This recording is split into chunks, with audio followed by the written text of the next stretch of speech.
Alhamdulillah, alhamdulillahil wahidil qahhar.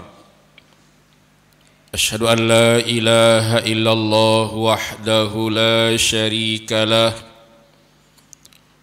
wa asyhadu anna Muhammadan abduhu wa rasuluh.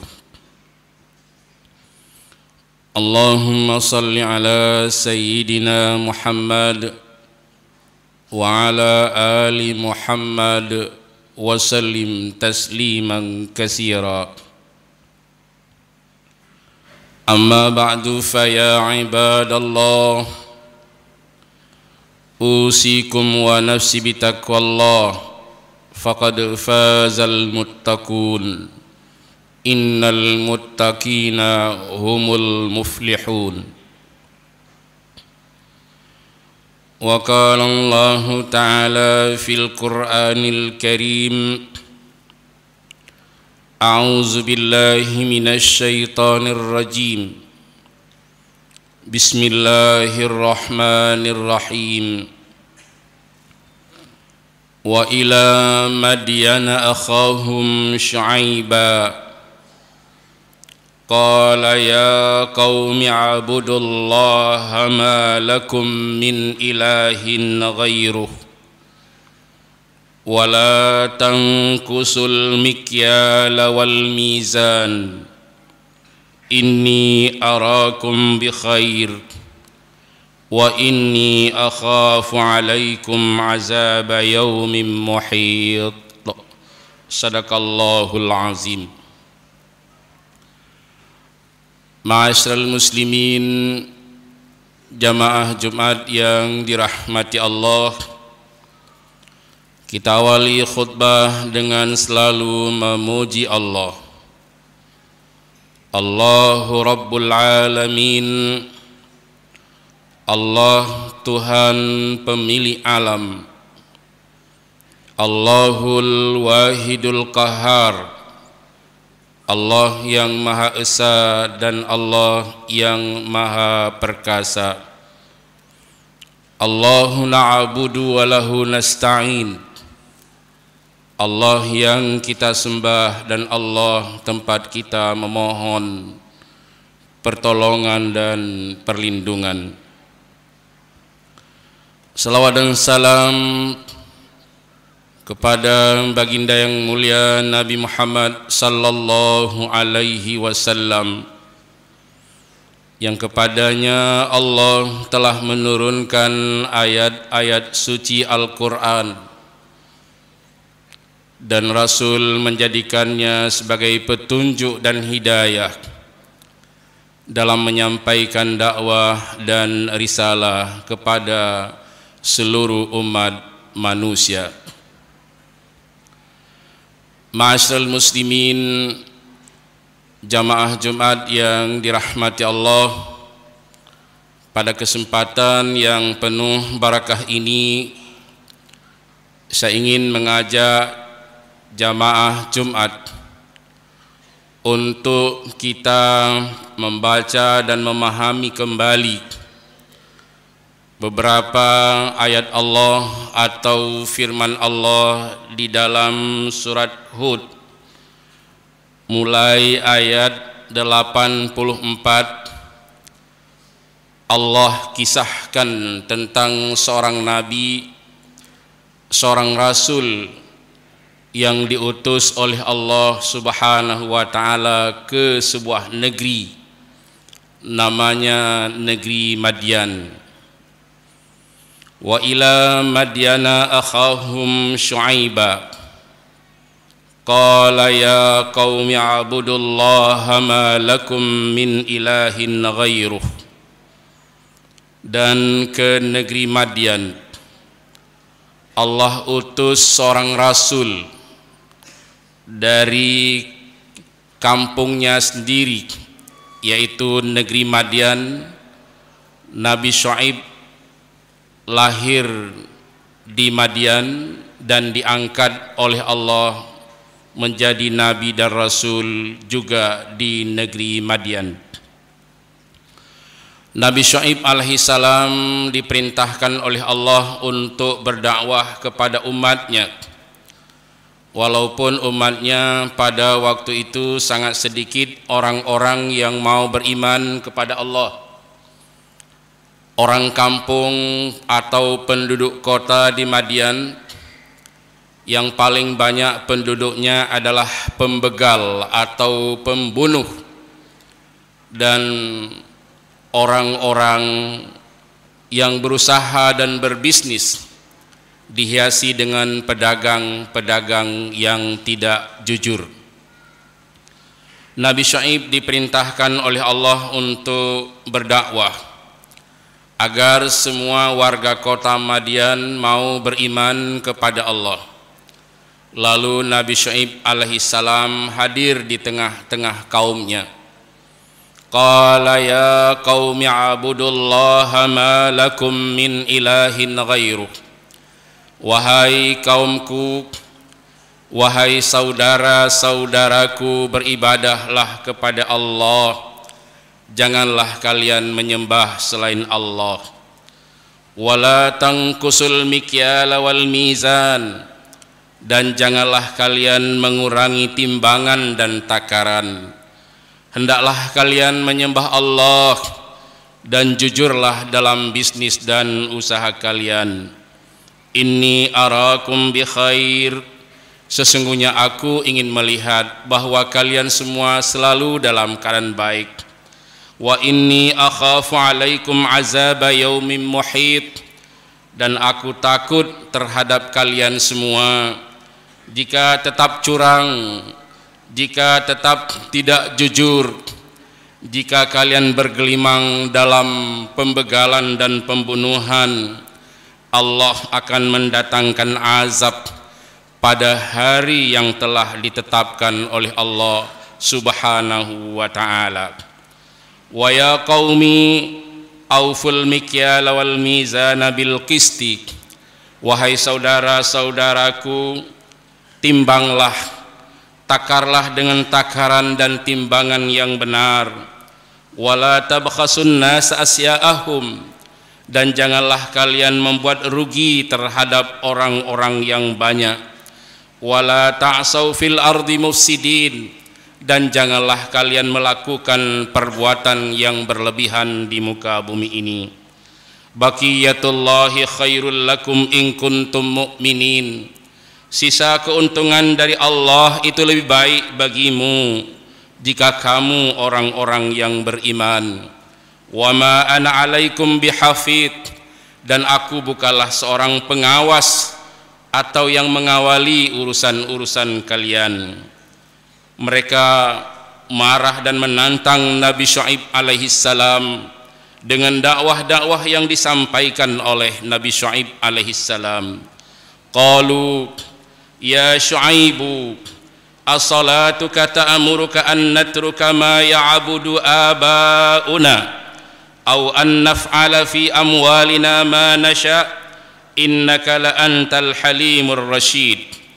Mereka menjawab dan menantang, wahai Syuaib, apakah agamamu, ibadahmu dan salat-salatmu itu menyuruhmu agar kami meninggalkan sembahan-sembahan yang telah disembah oleh bapak-bapak kami, dan engkau menyuruh kami untuk meninggalkan kebiasaan kami dalam harta kami?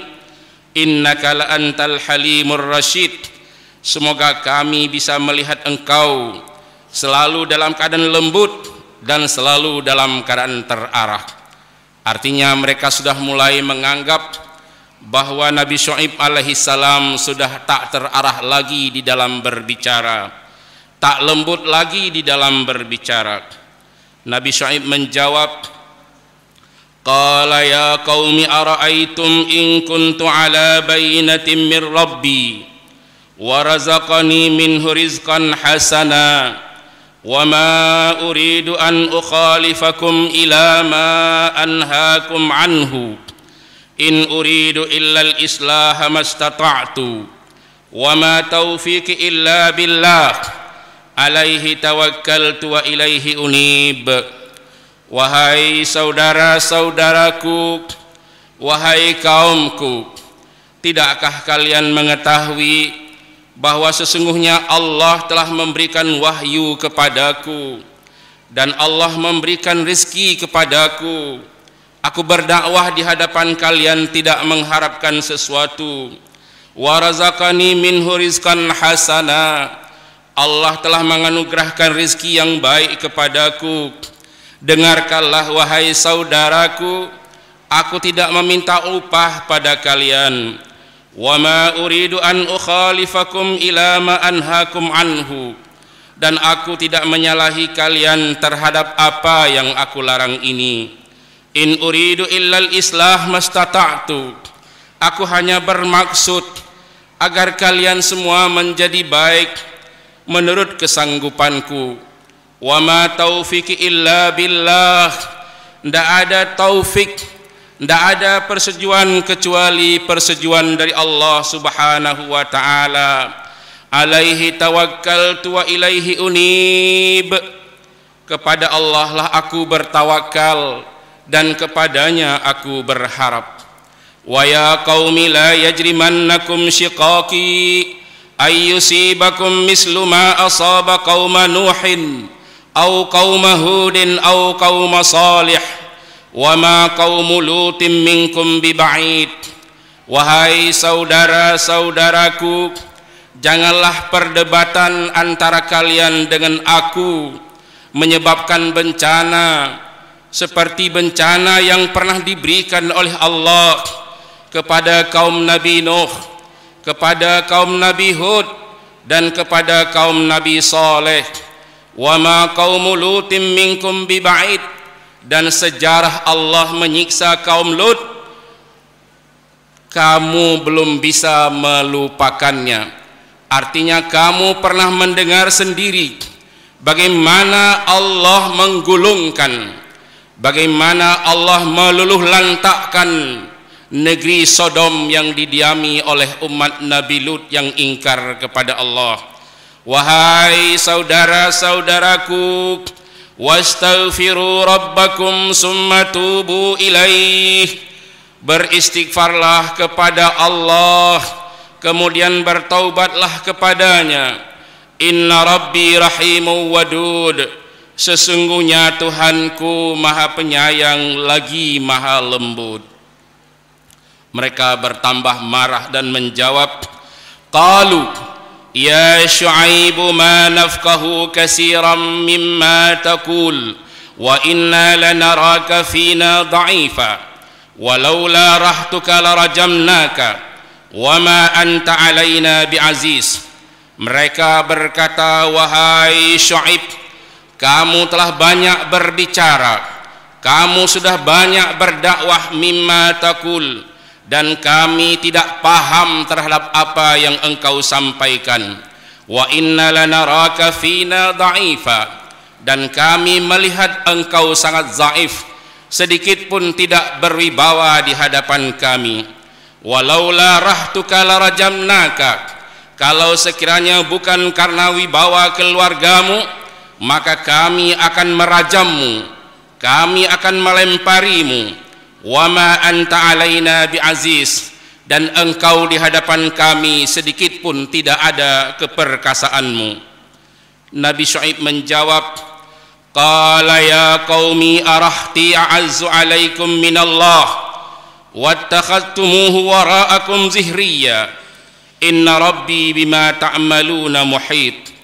Wahai saudara-saudaraku, apakah keluargaku lebih engkau takuti daripada Allah, dan engkau jadikan Allah, engkau belakangkan Allah, engkau sia-siakan Allah. Inna rabbi bima ta'maluna muhit, sesungguhnya Tuhanku apa saja yang kalian lakukan dalam pengetahuan Allah Azza wa Jalla. Wahai saudaraku, wahai kaumku, wa ya qaumi i'malu ala makanatikum inni amil.